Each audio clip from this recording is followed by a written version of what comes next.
Ang sarap nitong omelette na ginawa natin. Nilagyan ko pa ng tomatoes at saka onion. Tamang-tama, madami kasi akong kamatis. Mura lang kasi ngayon. So, unang-una ay kailangan natin ng 4 large eggs. Ayan. So, i-crack lang natin to dito sa isang bowl. Sa ngayon, medyo may kamahala na din ang itlog. So, last time sa grocery, limit lang ng 1 dozen yung mabibili. Hindi pwede kayong bumili ng sobra. Dahil sa nauubusan minsan ng supply. So, tinimplan ko nga pala ng konting asin, paminta, at nilagyan ko din ng konting fish sauce. Masarap pag nilagyan natin ng fish sauce. So, ayan, i-beat lang natin hanggat sa mag-blend na po yung kulay. At pagkatapos ay magpainit lang tayo ng konting cooking oil dito sa isang pan. Igigisa lang natin itong sibuyas. Masarap din pag madaming sibuyas yung ilalagay natin, manamis-namis.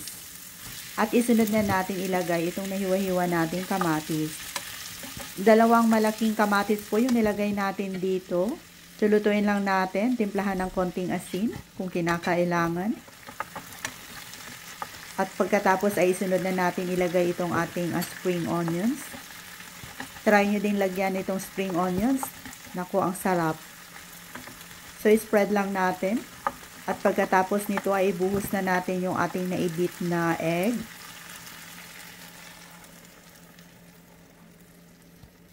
At hayaan lang nating maluto ng mga about 10 to 15 minutes. At pag nag-set na, ay pwede nyo namang baliktarin. Pero sa akin ay hindi ko to ginawa. Gusto ko kasi yung ganyan lang. Para manatiling moist po itong ating egg omelette. At pagkatapos ay pwede na natin itong ilipat sa isang serving dish at iserve na natin ito kaagad habang mainit pa with rice. So tara, mag-breakfast na muna tayo.